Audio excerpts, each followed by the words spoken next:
find other great podcasts like this one at podmoth.network. There are only 46 more days until Halloween as of recording. Spooky spook. No, I love it. Do you have a costume lockdown? We don't have costumes figured out yet, but I have mostly decorated the house for Halloween. That's amazing. I'm so happy for you. Well, it did cost a fair amount. I did drag Chris to a Home Goods to see what we could see, and I may or may not have spent $150 on decorations. You know, $150 really creeps up on you at Home Goods. That's the thing. It's easy. It's easy to do in a Home Goods. It is also easy to do in a Michael's, which is where I want to go because I re-engaged with my miniature house and... Oh, it's time. Yeah. Yeah. And I almost want to go down there to hang with you and be like, bitch, come to Michael's. They got Michael's down there, right? Either that or we could meet at a Michael's in like Olympia or something. Like one of those romance novels where two lovers meet like halfway between their their sorted locations and two lovers meet at a Michael's. Yeah. Except Olympia's Portland and Seattle, I don't know, maybe like Chehalis or something. I don't know if Chehalis has a Michael's though, to be frank. I challenge you to find the geographical middle Michaels between us. And then just a casual 2 hours probably to get there. But it would be worth it to shop at Michael's together. Like old times. That was one of our absolute favorite things to do when we lived in the same city was to go to a Michael's and wreck shop on our wallets. And also the Halloween collections specifically. Yeah. Well, maybe some people don't know about your Halloween miniatures. Well, let me fucking inform them.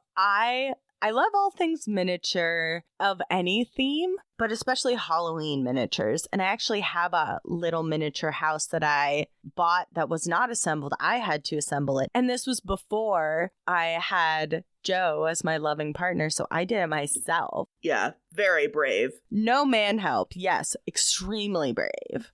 A little janky. Not the best built house there ever was. I perhaps would not live in it myself, but... That's okay. But it stands strong to this day. It's actually a part of our bookshelf kind of arrangement where we have it and like books all stacked around it. It's cool. I'm into it. But at Michael's, you can buy a lot of Halloween miniatures. That would be like little miniature like trick-or-treating children or tiny skulls, tiny tombstones, tiny coffins, tiny rusty little gates. Anything tiny and spooky. Exactly. It belongs. It belongs. I have a creepy little haunted bathtub like in the attic of the like tiny mini house. Yes. I have like a table that has like all manner of like spell components on it. I am just red hot for these miniatures. I love them so much. Your little witch's house. Yes, that's what it is. We actually, oh my goodness, my mother's going to hear this, but she has to hear it. She absolutely has to hear it. She sent me a Halloween advent calendar. Oh, delightful. Delightful. It all kind of, so Joe and I were feeling a bit down and we saw the Halloween advent calendar and we were like, we could open just one. I've never, I come from a Jewish household. I've never experienced an advent calendar. Yeah. Okay. So was it the kind of advent calendar where it's like a piece of chocolate every day? It was like a little Halloween charm, like a little resin pour like charm. So yeah. So those are all revealed, I assume. Oh, 100%. We cracked into that thing like nobody's business. That's delightful. We had to reveal all the charms, then... So there were also a couple of gnomes. It was like loosely gnome themed. There were gnomes depicted on the calendar itself, the box, the cardboard. Okay. So there were a couple gnomes and they're a little big, but they're kind of appropriately sized for the mini house. Perfect. So I have placed a gnome each on each level of the mini house doing different Halloweenish activities. So nice. I'm ready to dive right back in, get the lights fixed that were in there, get new batteries for that, fucking more little tiny things. I want another miniature house. Ugh. I have to move to Portland so that we can have the space for my miniature obsession. Yeah. My big miniature obsession.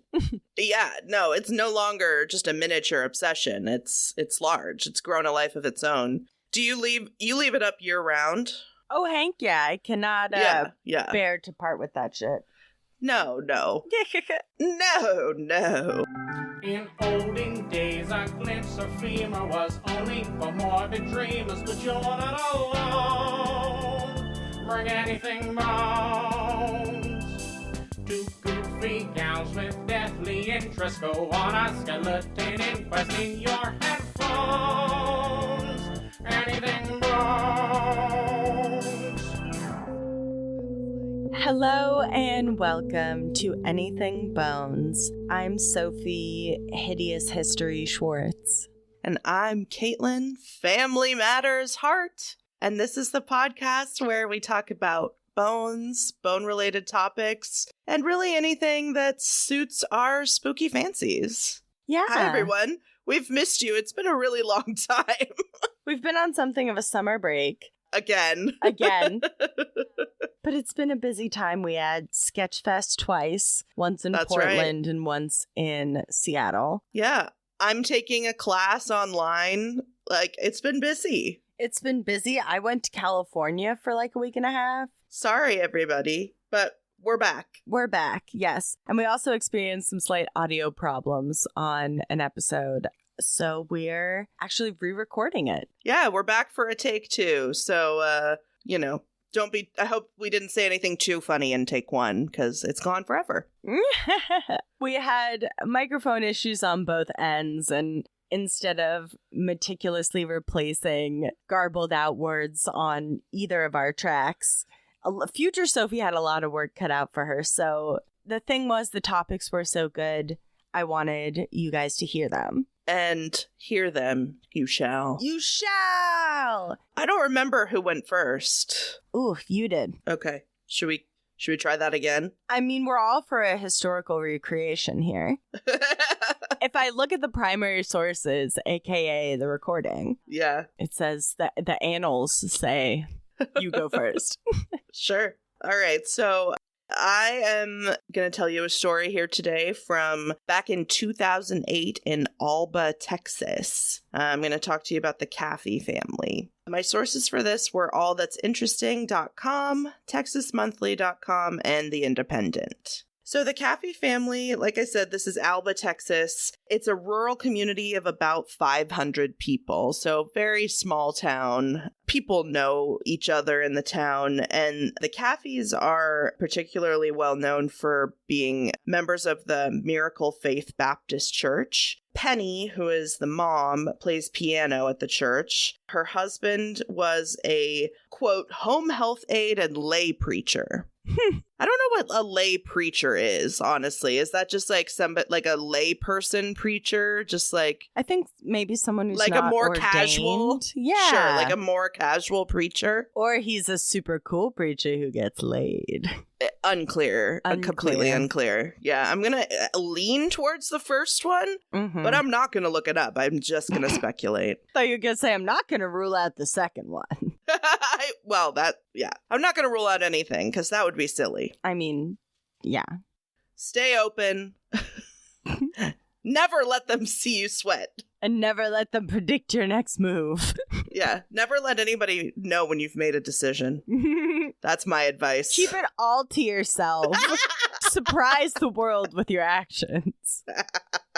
Oh, no, don't do that. That's what's about to happen in this story. Don't do that. Don't do that. Okay, so Penny and Terry had 3 children. They have a daughter, Erin, who works as a car hop at Sonic, so like on the roller skates, bringing food to people. And then they have 2 sons, Matthew, aka Bubba, who is in 7th grade, and Tyler, who is in 4th grade.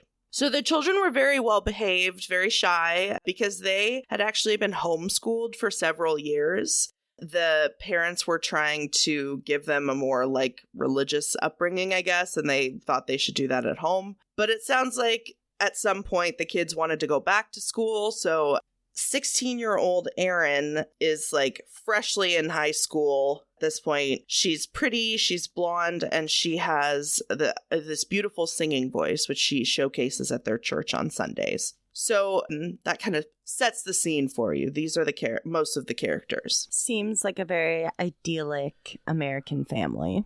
All-American, Texas, religious family. So on March 1st, 2008, 2 men broke into the Caffey home and set out on this absolutely horrific killing spree. And the only survivors would be 16-year-old Erin Caffey and her father, Terry, who had been shot multiple times before the intruders set the goddamn house on fire. So again, Terry is shot multiple times, but while the house is on fire, he's able to stumble and crawl about 500 yards to his nearest neighbor, where they call the police. And he told the police, quote, "They're all gone. Charlie Wilkinson shot my family." I can't imagine, like, the strength, like, both of, like, spirit and of, like, body to, like, crawl away while you're so injured. Yeah, and you're just probably on just pure adrenaline. I don't know how much I believe he was aware that his wife had been murdered, and he heard his sons being murdered, which is just absolutely unimaginable. So you have to believe he's, maybe he's hoping that his daughter is still alive, or, maybe that he's hoping that he misheard something. And, so he's got to be going on just pure adrenaline at this point. But so, I mean, it was like they have a suspect. One of the survivors is telling them who did it. This guy, Charlie Wilkinson, who was Erin's 18-year-old boyfriend. Oh, no. Yeah. So Terry tells the police that he and his wife had recently demanded that Erin and Charlie needed to break up. Ugh, this sounds like a familiar tale. Unfortunately, it does. We've heard stories kind of like this. Not exactly like this. So these murders are absolutely shocking to everybody. A mother and her 2 sons are dead. Father has been shot, and the daughter is missing, actually. I forgot to mention that. She's not there. I don't think you said that the last time. Sorry.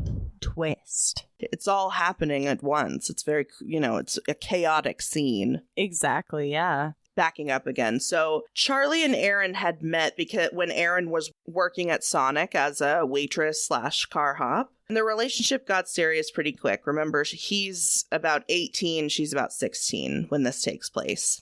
He had given her a promise ring that had belonged to his grandmother and was very open about his desire to marry her. Okay. Puppy love. Yes, teenagers fall into super intense love.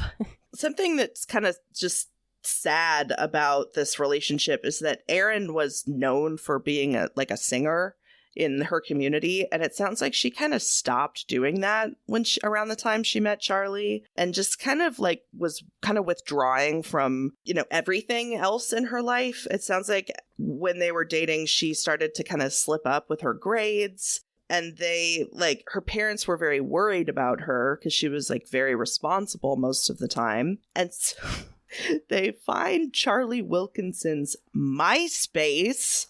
Oh my goodness. Because we're in 2008. Yes. Which I believe I would have been in either middle school or high school at this point. So this is just we were kind of around the age of these people. I was in 8th grade in 2008. Yeah. Okay. So Terry and Penny go to the MySpace page. Go to the MySpace. They go to Charlie's MySpace page, and it's to the MySpace page. They Google the MySpace. No, Caitlin, they ask Jeeves the MySpace. Oh my God, they probably did. 2008. Yeah, they probably did ask Jeeves. Maybe Yahoo search. No, yes, it's actually AOL. No, ask Jeeves. Oh God. I bet these guys were all over AIM just chatting it up. Oh, yes. Their screen names were probably extremely stupid, as I know mine was. So the MySpace Dang it, I keep doing this. Charlie's MySpace page has sexual references, talk of him, because you could post your status, or you could post things. Yeah. He would make sexual references, talk about drinking alcohol. So they weren't super excited about what they found on this MySpace page. Honestly, if I was a parent, neither would I. I would No, be I like, mean, no. she's a child. She's a teen, but she's also a child. Like, you don't necessarily want your child hanging around with... I get it. I get it. I get it also, too. yeah. Even like, and I'm not a religious person, so like, Not religious, and we're not like... I've seen some weird shit on the internet, yeah. but you know, I mean, But I would get want to not- prevent yeah. that for my child. Yeah, I get it. So in the month before the murders in February, Erin breaks her phone curfew. Uh-oh. And this is kind of the straw that breaks the camel's back. For those who may be wondering what a phone curfew is, it's exactly what it sounds like. They would just like not want her to use her phone after a certain time. I don't remember exactly when we were at the point where like you had a certain number of minutes or like, you know, you could only talk during certain hours. I don't know if it was in 2008 or not, but we might have been past that at that point. I'm not sure. I think that was around the time that I got my first cell phone. Same. Yeah.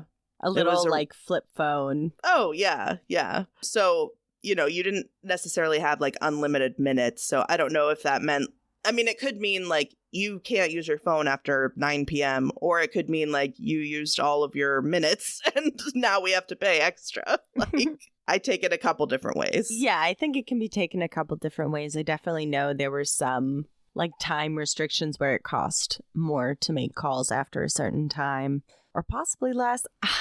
It's been 1 a million long years. time. Yes.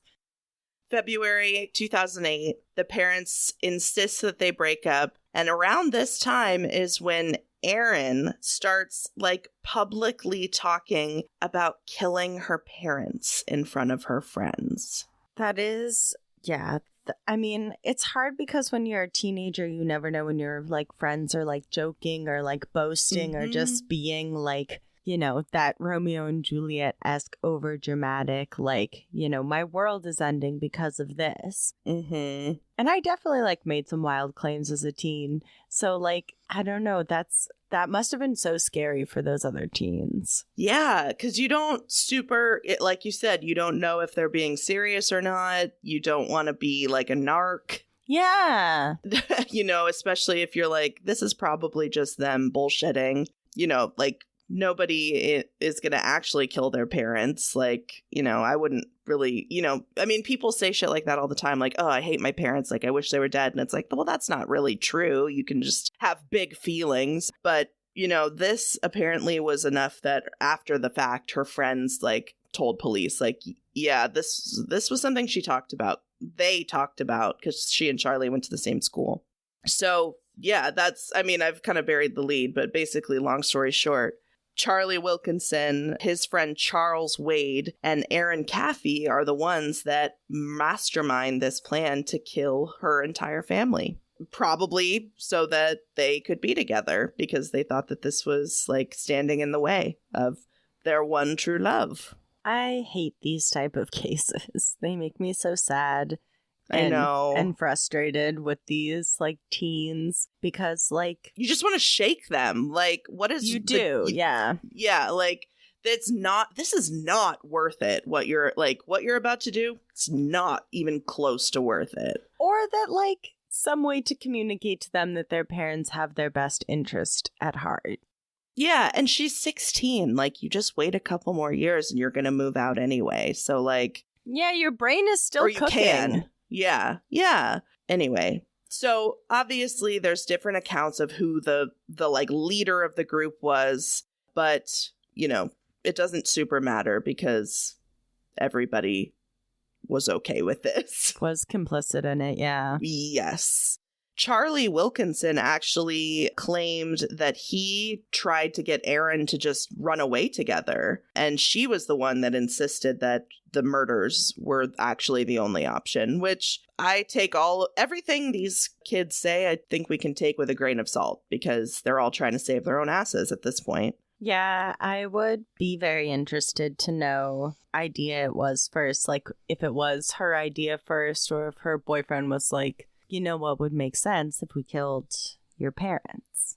Yeah, and we'll never really know. No. We just know what everybody's tale is, and everybody's pointing the finger at each other, basically. Yeah. So here's what happened.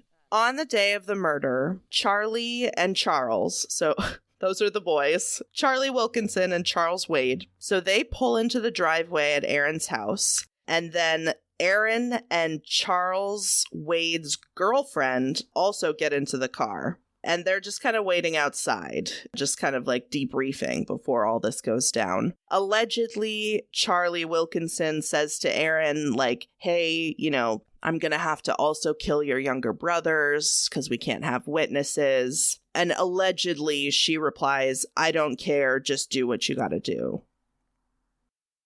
That's... God, this whole case is so hideous. Which, if that's true, holy shit. I can't understand. One, I can't really understand getting to a point where you want to murder your parents. Yeah. But it, like, logically, it's like, I think my parents are ruining my life, so I'm going to get rid of them. I don't understand how the brothers play into this at all. The younger brothers, it's like, it doesn't make sense that she would say that, but that's what we've been told that she said. Yeah, it's difficult because it's like you want to believe a person is better than that. A person that's related to these little boys is better than that. But, you know, we've heard people say incredibly callous things. Well, we haven't heard them, but we've heard of them saying it. Yes. In articles. Yes. Once inside, Charlie went up to Terry and Penny's room and just, like, fired a .22 pistol at them in their sleep. The gun jammed at some point, so Charles Wade pulled out a samurai-style sword. Yeah, this is where it gets the worst. And basically uses it to almost decapitate the wife, Penny. They head upstairs where Tyler and Matthew, the boys, are hiding, and the boys are killed with the gun and the sword.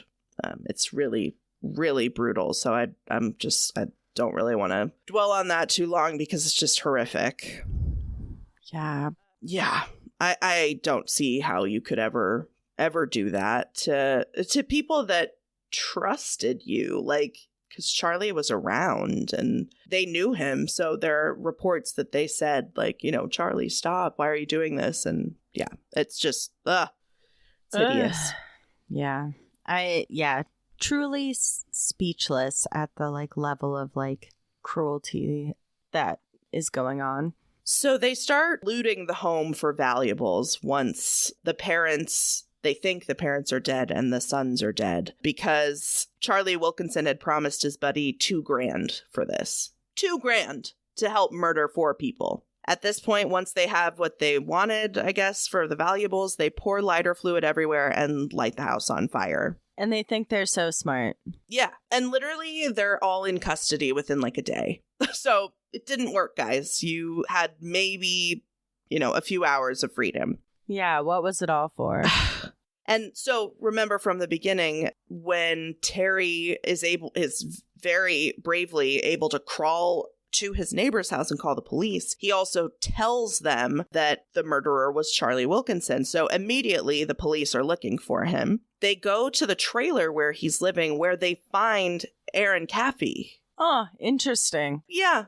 Oh, hi, what you doing? And she appears to be in shock. She's in shock right now. Well, I would imagine so. If she's not, then she isn't human. Like, yeah. Well, but she's smart enough to allude to the police that she's been kidnapped, so they don't immediately arrest her. They take her to the hospital. That is smart.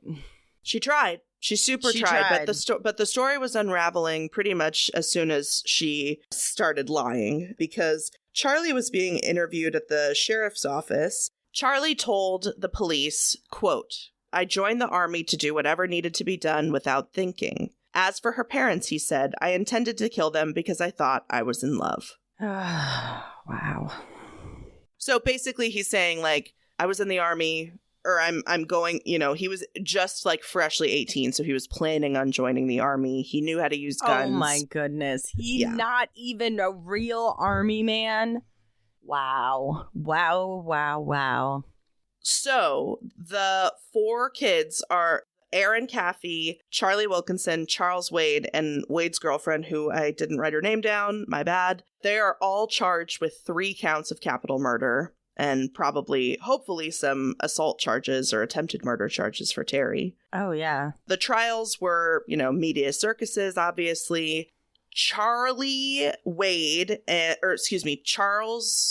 there's too many Charlies There's and too Charles many in the story. Charles. Yeah. Charlie Wilkinson and Charles Wade are given life sentences without the possibility of parole. I believe the Wade's girlfriend got a lesser sentence. And then Erin Caffey was sentenced to life, but she will be eligible to apply for parole after 40 years. Parole so, for again, you. was it worth it, guys? She'll be eligible, not necessarily that she'll be let out, but... Oh, no. And by then, she'll have served 40 years, so she'll be in her 50s. Prosecutors originally were going to seek the death penalty against the men involved in this, but the victim, Terry Caffey, actually stepped in and requested that they just be given life sentences. He didn't want them to die, which I think, he's a man of faith, but I also think it just speaks to somebody that's, kind-hearted. Yeah, that's a level of forgiveness. That's incredible, yeah. I don't know if I could do that. Yeah. Realistically, I'm not sure if I would make the same choice, but, that's so hard. And, we would love to think that we all would be that generous. Yeah, exactly. Kudos for that. What else is something I don't necessarily think I could do, but I also understand? He has maintained a relationship with his daughter, even though she did what she did and she was convicted for it. It's just so sad that she's the only family that he has left. Exactly. So Erin has done lots of interviews. She has been interviewed by Piers Morgan. And I also watched some clips of her on Dr. Phil with her dad. Obviously, she was on a video call. She wasn't physically there.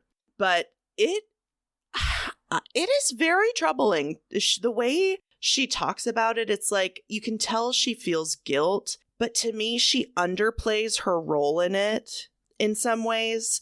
But in other ways, I have some quotes from her from the interviews with Piers Morgan where it's almost like she's trying to take responsibility, but I don't know if she's quite there yet. She now says that the massacre was the result of, quote, bad choices. Yeah, no shit. Yeah. Quote, I was shocked, angry, and hurt. This was the guy I was supposed to spend the rest of my life with, and he loved me. We were going to get married. So again, implies that he was the one trying to get her to be okay with this. Yeah. She continues, when I look back on it now, this was all just stupid. For what? They weren't beating me. They weren't starving me to death. I had it made. Yeah, you're not wrong there, girl. That is the tale of Erin Caffey and the murders of her mother and 2 brothers at the hands of her boyfriend and his buddy. Oh, Caitlin, you've brought another one that is just incredibly disturbing. Super disturbing. Well, it's these teen murders, I think, hold a special amount of upsetting to me. Like child murders, but teen murders specifically, because when you're a teen, everything feels so urgent. Everything feels like an emergency, the world is ending. Every day is kind of a fresh hormone-related hell. And your friends are being mean to you. Suddenly they don't talk to you for some fucking reason you don't understand because they won't tell you. Or, suddenly you're mispopular. It's, this merry-go-round of complicated feelings and dynamics. And I just thank all the deities that could ever exist that I didn't get into a situation like this girl. Because manipulation definitely is probably a factor, but also just you're almost under the impaired state of being a teenager. Right. And she, I wonder if her being homeschooled for a part of her life had an effect on that, where she felt kind of repressed and then was back in public school and, was feeling these even more pressure than, she had. Yeah, I mean, I would say definitely peer pressure is probably a huge factor, but also like, teen or not, homeschooled or not, religious or not, she knew what she was taking part in was the most wrong anything can be. Yeah. And whether or not she said about her brothers dying, like, I don't care. I honestly, that if she said that, she deserves to rot in jail for the rest of her life. Yeah, that's the biggest question mark for me, because if she said that, then I would believe she's the one whose idea was to kill her parents. If she didn't say that, then it's all still up in the air for me. But, that's one of the most hideous things I think you've told me someone has said during a crime like this, Mm-hmm. Allegedly, but yeah. Allegedly. All right, everyone, hang in there. Please go get yourself a cookie and take deep breaths, because Sophie's got a doozy coming up next. A doozy of a doozy. Oh, God. Looking for something scary, morbid, frighteningly insane. Every form of horror, from ghosts, cryptids, and curses, to deals with the devil, giant insects, and more. Join us at Haunted Tales, our weekly horror anthology series, and let me tell you a story.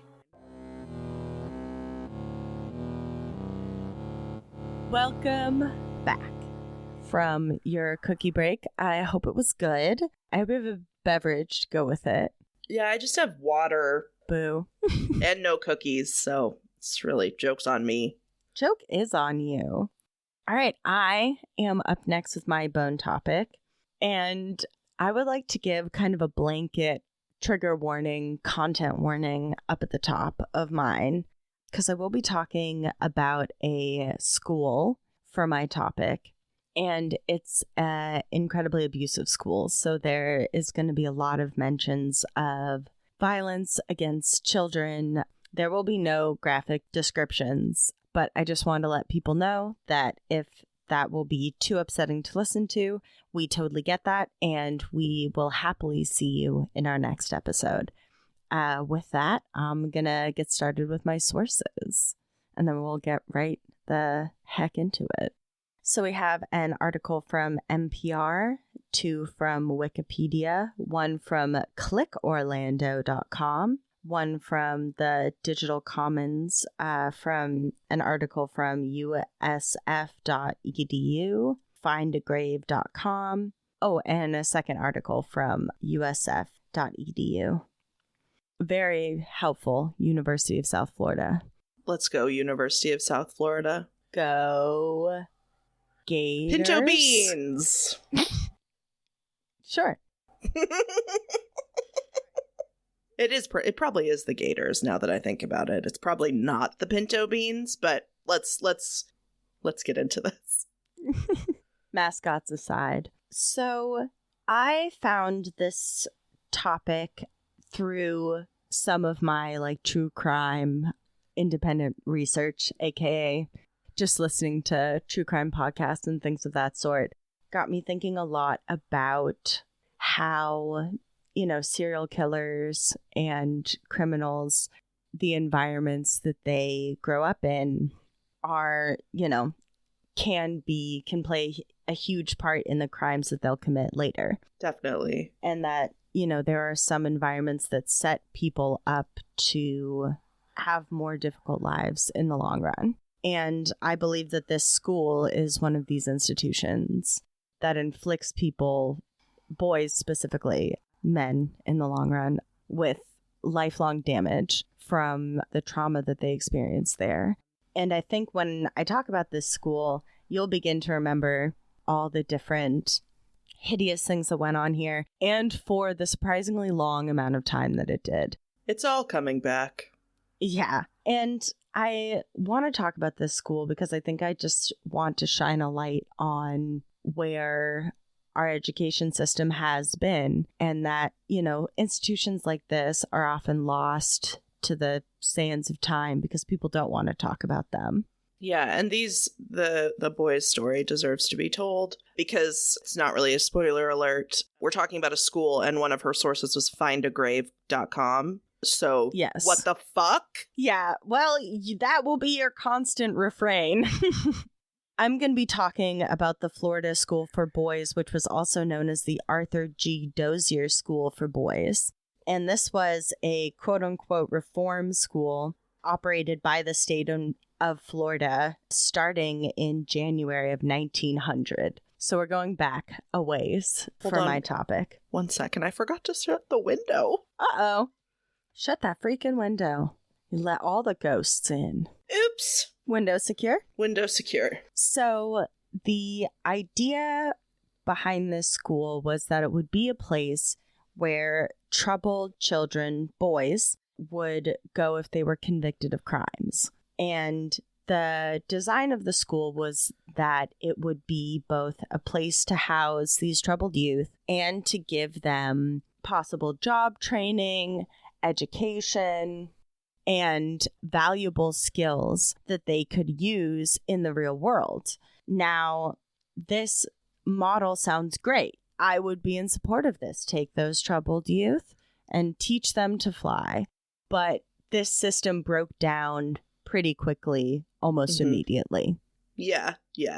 They were clearly just idealists, or I don't know. Was it just to have a plan to put on paper and they never actually cared about implementing it? Like, who knows?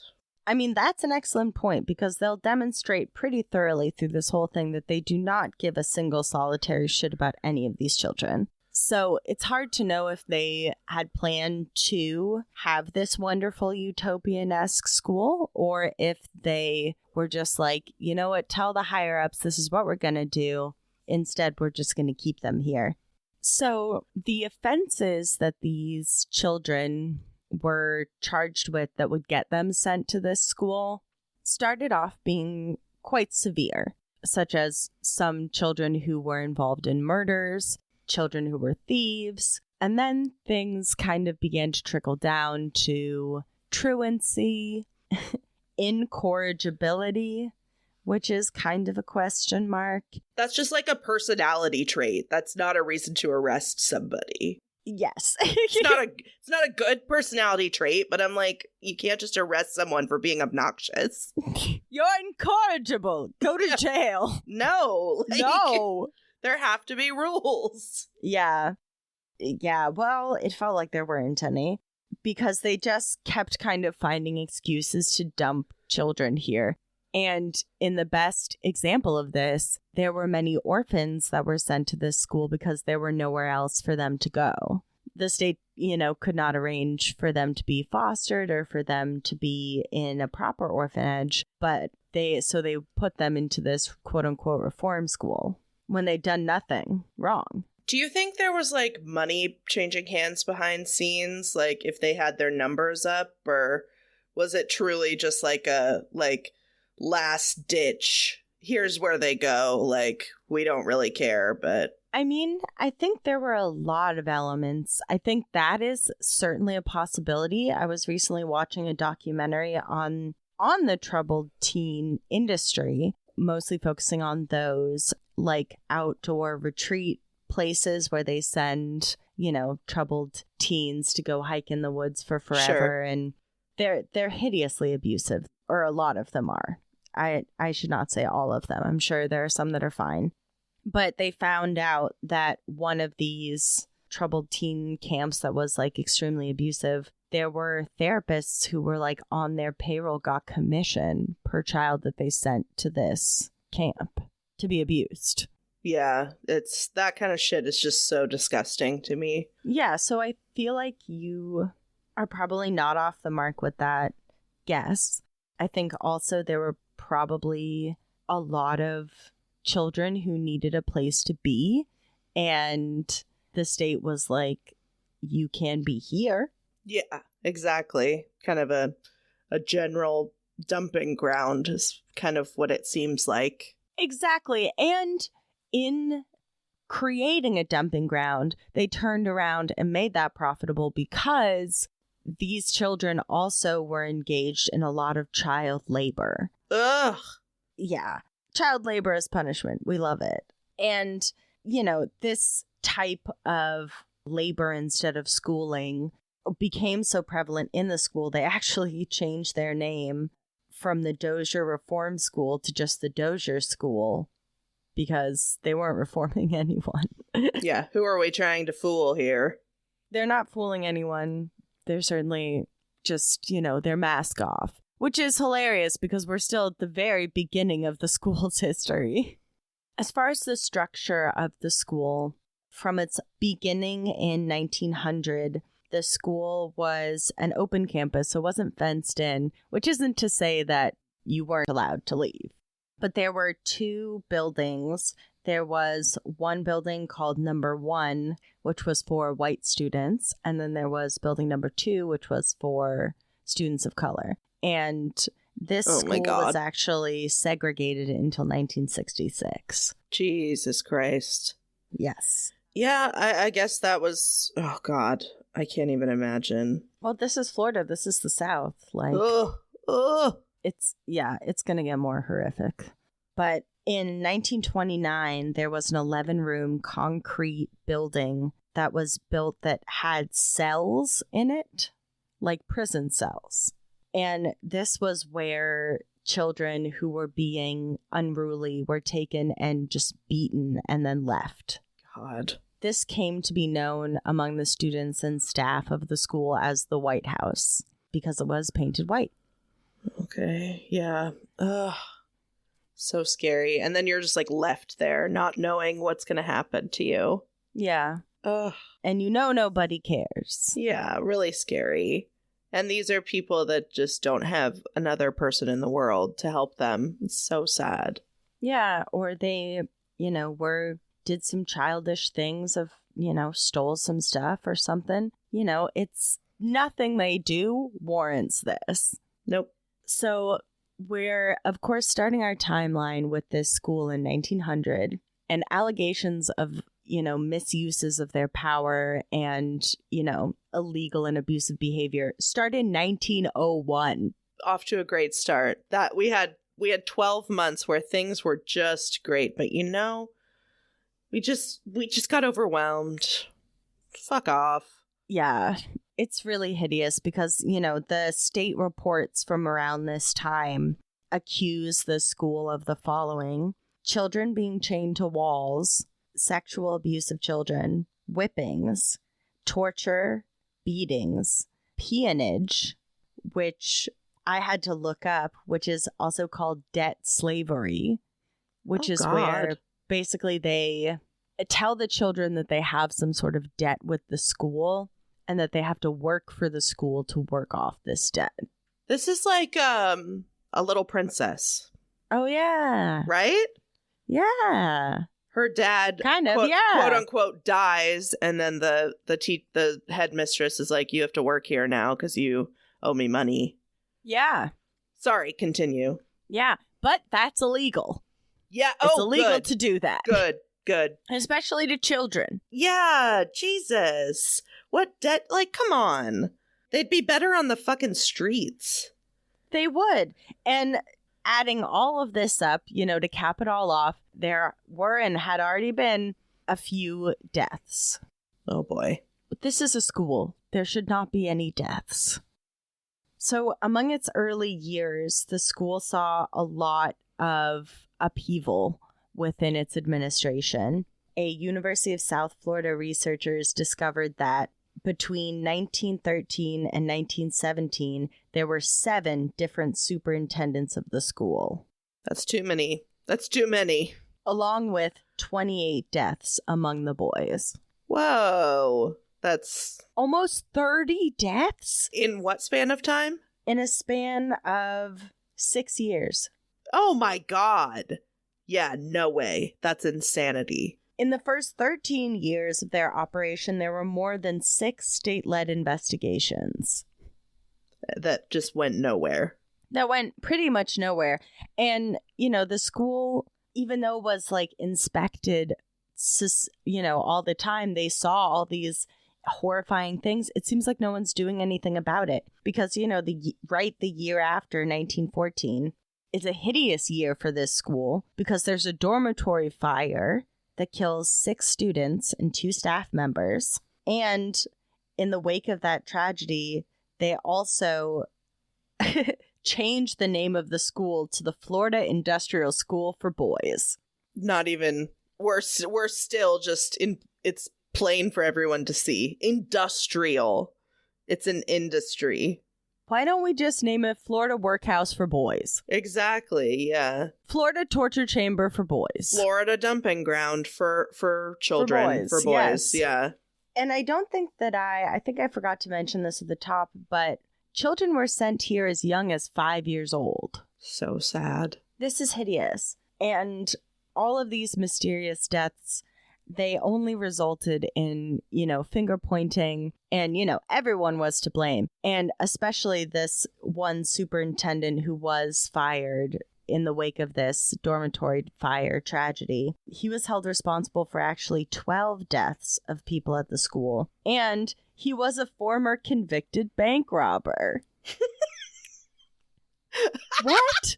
What? Who is interviewing people to work at this school? Were there not? I mean, there were no background checks, so I guess you just kind of can say whatever you want and no one would know?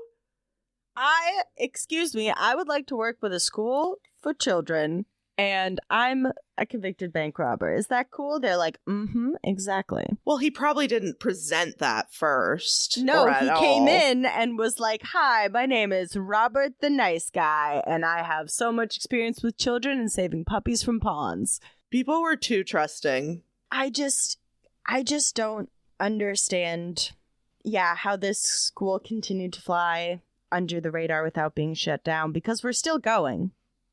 We're still going here. As we go through the timeline of this school and also the timeline of the world, we hit the Spanish influenza in 1918, in which 11 students died, but their deaths were not recorded with their actual names. They just said 11 students dead of flu. Jeez. Well, that's really scary that no records were being kept either. No, and that's going to be a consistent theme throughout this. Also, moving forward a little bit, there was a case of a 13-year-old boy who was sent to the school in 1934 for trespassing. Ridiculous. Yeah. He was being somewhere he wasn't supposed to, and he got sent to this absolute torture house of horrors. And he was dead within 38 days of arriving at the school. Jesus. Just a little over a month. A week. One thing that I wonder, was it like a jail where you had like a sentence, or were you just there until you turned like 18? It probably just depended on the circumstances. Yeah, I think it depended on the circumstances. I think some people went for only a short amount of time. I think other people stayed until they were legally adults. God, what a mess. So scary. I can't even imagine. And as we're talking about all of these deaths, as Caitlin brought up earlier, this school has its own cemetery. Another thing that was something that drew my attention when researching this school, obviously. Sure. It's called the Boot Hill Cemetery, which actually, if you search by itself, you'll get a bunch of different cemeteries because it's a very popular cemetery name. Yeah, I get it. It's a cool name. Yeah, it's a cool name for a cemetery. But this cemetery Boot Hill Cemetery in Florida, was active from 1914 to 1952. Mm-hmm. And we're not entirely sure how many children are interred at this cemetery, because it wasn't until 1917 that they were required to issue death certificates for the children. So that's 17 years of could be anything going on. Yeah. Investigators from the state of Florida believe that there are at least 81 children buried here. Jesus. And an unknown number of children buried at another cemetery, because Boot Hill Cemetery is just the white cemetery. There is, again, a separate cemetery for students of color. And we don't know, A, where that is, Oh my or God. B, how many children are interred there. See, that's really scary that's just unknown. Yeah, there's not a lot of information about that other cemetery or indeed about the students of color who suffered at this school. Oh my God. Yeah. It's hideous. And the state of this cemetery when it was found was pretty decrepit. It was refurbished a little bit in the 1960s. There had been crosses and like wood and rebar crosses that had been standing there, but they took those out and set them to the side. I don't know what they were planning to do after that, but nothing was really done after that. In the 1990s, people came and started putting metal crosses at different locations that looked like indents, like burials, trying to kind of refurbish the cemetery. But it was actually believed that the original graves were not marked. Yeah, it doesn't seem like it. Yeah. In an investigation from 2008 to 2009, hey. Oh yeah, same timeline. Yeah. Florida Department of Law Enforcement found that there were 81 reported school-related deaths from 1911 to 1973. And they believe those are the deaths that are interred at this cemetery. But again, the University of South Florida is still researching this cemetery and using updated technology to try to ascertain how many people are interred in this cemetery, because not every grave has just one child in it. So horrific. Which is just, I don't know, it's just really terrifying to think about what circumstances in which you could have multiple children in one grave. And it's unmarked, and like they apparently don't have family or anybody that's the thing, because God, because we actually don't know the entire total. Like, even if we knew how many people were interred at this cemetery, that still wouldn't help us with the amount of deaths in total at this school, because not all of them were buried in the cemetery, and some of them were sent home to family. Sure. And some of them were buried elsewhere on the grounds. Oh my God, it's I have goosebumps. It's horrific. This cemetery is like emblematic of like the history of decades and decades of abuse that was going on in this school, and you can't hide that. Not anymore. Not anymore. And later in the story, we'll talk a little bit about how these boys are seeking justice, but this cemetery is a big part of proving that. Yeah. It's a record. This is why historical cemeteries are so incredibly important, is because the state of Florida and the school and all these people, they would love to, like all these boys, bury this history deep in the ground. Mm-hmm. And they don't want anyone to know all the horrific things they did to these imprisoned, vulnerable children. And this cemetery is a record of that. Yeah, it's an embarrassment for Florida. It is. And It it's human lives were just destroyed and literally buried in an unmarked grave at their school. Yeah. At a school. Yeah. It's horrific to think of children dying at schools, and it's horrific to think that we literally still have children dying at schools to this day. Yeah. It's hard to do this story and not think about all the gun violence that, ravages our schools to this day. Yeah. That's another topic. Yeah. For another time. Ugh. A chilling analogy. Well, this is the history of schools in America. And Yeah. we're seeing that history continue to unfold every day. And you have the power to change it. Please register to vote if you are not registered. We've got in the most important election we've ever had is coming. Yeah, it's soon. And we need to mobilize on that bad boy. Coming back to the hideous story I'm telling of this school, in kind of a positive turn of events, Florida bans corporal punishment in its reform schools in 1968. Go Florida. go Florida.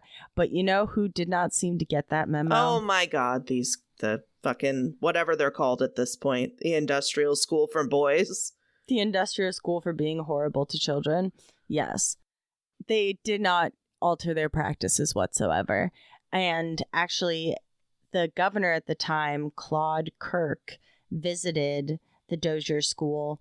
And when he went there, he saw ceilings that were leaking, broken walls, bunk beds that had no space in between them, just like crammed into each other.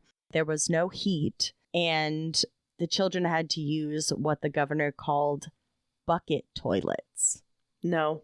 And Kirk himself said, quote, that the school was, quote, a training ground for a life of crime. Yeah, exactly. So we're doing the opposite We're not of what we intended to do. Yeah, they're not going to come out of there better people, I'll tell you that much. I mean, yeah, I don't know how people even come out of there. The governor went on to say, quote, if one of your kids were kept in such circumstances, you'd be up there with rifles. Yeah. And that's why they were getting away with it, because these boys didn't have anybody to advocate for them.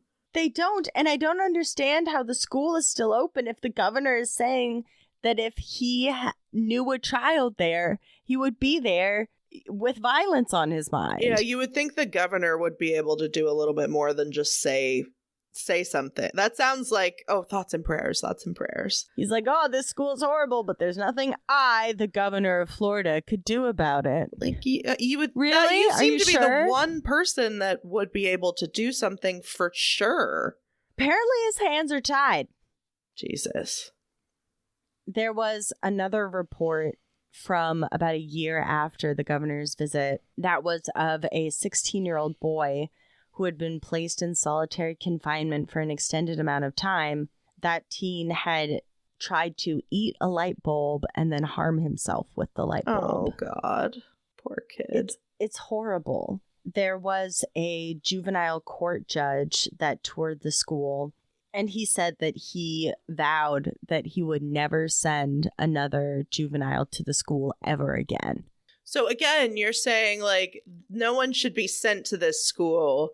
I'm not going to send people to this school, but it still exists. Like, come on, can we do anything more? A judge, a governor, these are some of the most powerful people in a community. Yeah, it doesn't make sense. And it's still running. We're in the 1970s now. The school's been running for 70 years. Crazy. And infuriating. It's just horrible. It's horrifying. It's like, I don't know. It's hard even to continue to recount these reports from this school.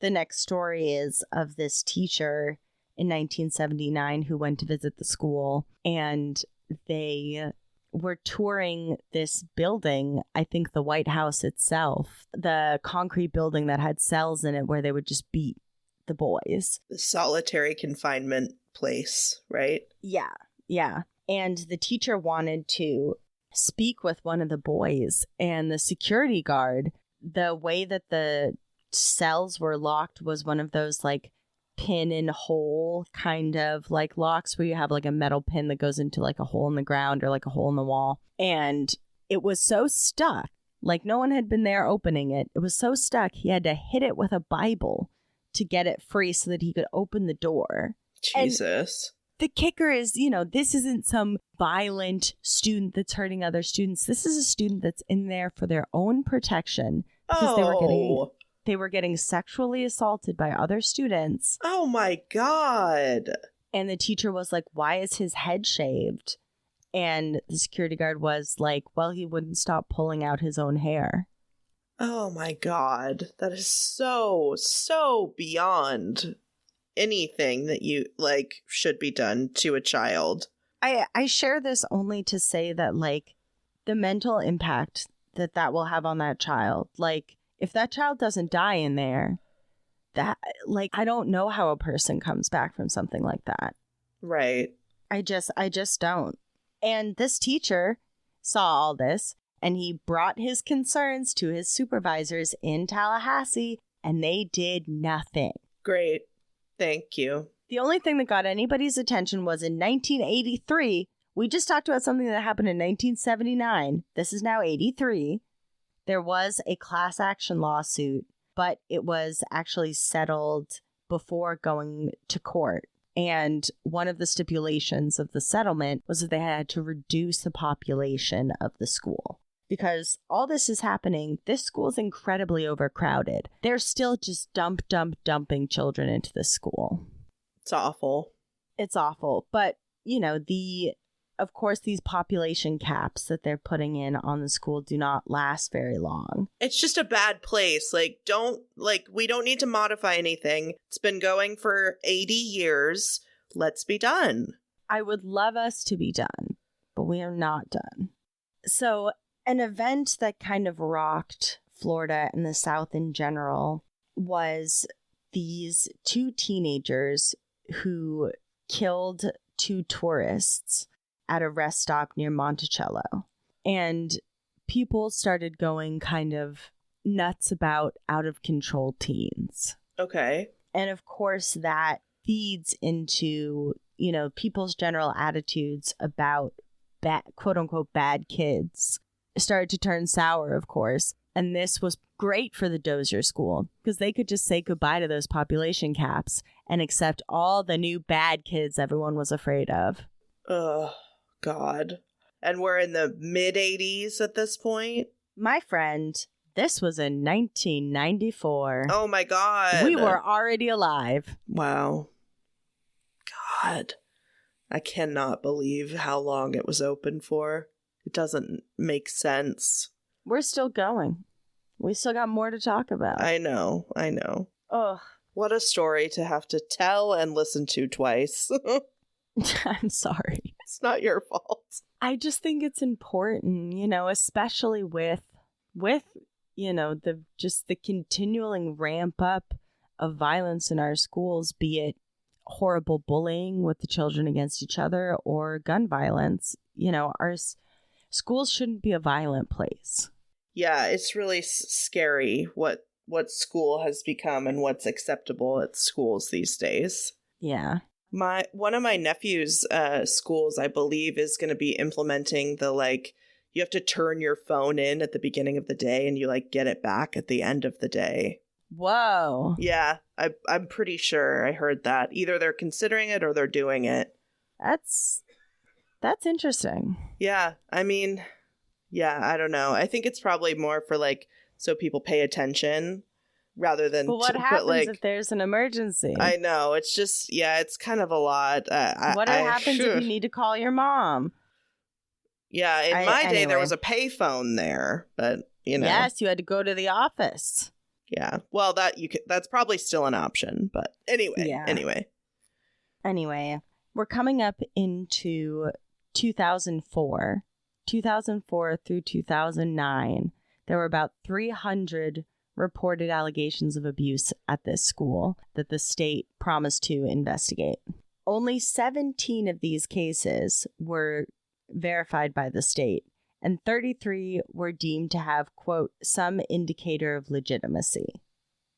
I don't know who these investigators are and what kind of blindfolds they're using. There's still there's bad things going on. They're not going to do it in front of you, the investigator. Look at the records. Oh my God, that's not a reason. One of the things that finally got the attention of the Dozier school pertaining to the amount of hideous abuses they were hurling at their students was in 2007, an incident of abuse at the school was filmed and uploaded to YouTube. Oh, shit. And was seen by many, many people. So finally, we have public eyes on this, not just random inspectors from the state or teachers who have no power. We have the public looking at this school now. And that's what finally gets people to start paying attention. And may I remind you, we're in fucking 2007. Insane. There was also a federal investigation launched in 2011, which discovered, quote, several harmful practices, such as excessive force, extended isolation, confinement for minor infractions, and dismissal attitudes towards suicidal behaviors. So that happened in 2007. They're like, we're looking into it. Nope, just kidding. We're going to be open for another 4 years. And then the FBI gets involved. Okay. Just want to make sure I'm getting it. And they are finally the ones in 2011 to close the Dozier School. Oh my God.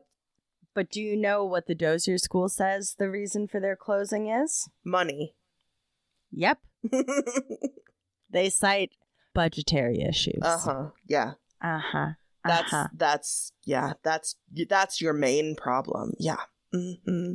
And I mean, the most horrible thing about this is that so many of these abuses that were done to these children, the evidence is lost to time. And even if it wasn't, there are certain statutes of limitation on some things that, like, the justice that these men can get is so limited. Right. Because many of them tried to bring cases about their physical or sexual abuse, but they were denied because they don't have the evidence to support it. Oh, God. Troubling. Troubling is putting it lightly.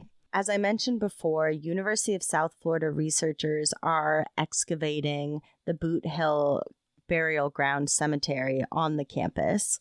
So between 2012 and 2016, they were able to uncover 55 unmarked graves. And in those graves, there were about 100 undocumented remains. Jesus. So we thought there was about 80.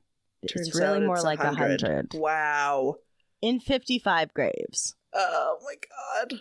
I'd be curious to know how, like, with carbon dating, what's the, like, most recent burial at that cemetery? Yeah, I wouldn't know, but that would be very interesting to find out. Yeah, or the first. Right. All of it, but, like, I'm curious. I'm curious how long this went on using that cemetery, Yeah, because I want to believe that it's full of bodies from 50, 60, 70, 80 years ago. But we don't know. We really don't know. And I think that there are more findings continuing to come out about this cemetery. Hopefully it's still an ongoing dig site, which, although that's hard because, 100 years, less than 100 years, gets tricky around in archaeology because that's, it's at the end of the day, it's a burial ground. It's a hallowed, it's a holy, sacred site. Yeah. But this investigation, of course, led to some conclusions that I think we have also drawn here on the podcast today. The report found the following conclusions: a correlation between deaths following escape attempts. Oh. A high number of deaths that happened within the first 3 months of a child's confinement. An inconsistency in issuance of death certificates, a lack of burial locations being recorded for documented deaths. So even if they did say so-and-so is dead, they didn't say where they put them. Sure. A lack of grave markers on the property, consistent with underreporting of deaths by school administrators. So all the data points to the fact that never at any time was the school accurately reporting the amount of deaths that was happening on campus. Right. So I wanted to go into the concluding section of this story with the survivors of this school, which are about 300-ish men who were alumni of this school, if you can even say that. All these boys went to this school in the 1950s and 60s and have come together to share their experiences, both with each other and with the world, which is an incredibly important and brave thing for them to do. And they call themselves the White House Boys. Oh, God. Whew. I know. The Florida Department of Law Enforcement interviewed the White House Boys and former staff members, but like I said before, they did not issue any charges because there wasn't sufficient evidence. Yeah, I wish the court of public opinion was enough. Right. one of the White House boys sums it up pretty perfectly. Roger Kisser, he says, quote, "It all boils down to civil liability. They don't want anyone to be able to have factual evidence that would make them pay for these, what I consider to be crimes." Yeah. And, you know, he continues, he says, quote, "There's just too many stories. I know of one personally saw die in the bathtub that had been beaten half to death. I thought he had been mauled by a dog." Oh, that's horrific. Horrific. But but where is that boy? Where is that? You know, the justice you can get for these things is so limited. Sure. Yeah. But it's like, you know, all of these boys have stories. You know, Roger recounts again that he saw a deceased child being pulled out of an industrial dryer. They put the child in the dryer. Jesus. But no one's getting in trouble for this. Right. There might not even be a record of it. Like, it's just... Exactly. It is what it is. Like, okay. On the subject of, like, it is what it is, the small amount of justice these boys can have, there has been a bill that has been introduced in Florida that will give some compensation for the survivors of this school. And it was signed into law by a piece of shit Governor Ron DeSantis. One good thing he's done. Yeah. Woo! Yeah, and this bill actually went into effect on the 1st of August of this year. Oh, wow. Very recent. Extremely recent. So all this to say, the small amount of justice these boys can have is coming now in 2024 when they were abused in the 1950s and 60s. It's astounding. Yeah. Wow. So as the wheel spins and turns, we come back around to my question about how this affects people in the long term. We've seen these White House boys, and what they are doing is good and courageous and brave. They're coming together and they're able to share their stories with each other and with the greater community to raise awareness and hopefully to stop any sort of school like this ever forming again. But there are people who come from that school who also do not use that pain as constructively as these White House boys do. Of course. I found this topic listening to a podcast about a man named Paul John Knowles. Does that ring any bells to you? No. He is a multi-state serial killer who took the lives of 18 people in the 1970s. And he went to this school. Wow. Yeah, I mean, it's... So, the governor at some point said, like, this is the perfect breeding ground for criminal activity or something. Like, ding, ding, ding. Yeah. Like, you called it. It's horrific. And that's where I first heard of this school is when Eleanor Neal on YouTube, if you'd like to check her out, she does a fantastic job with her true crime reporting. She was talking about this school. She talked about it very briefly. And I was like, that sounds horrible. And I looked into it further, and it was much more horrible than I ever expected, ever could have imagined.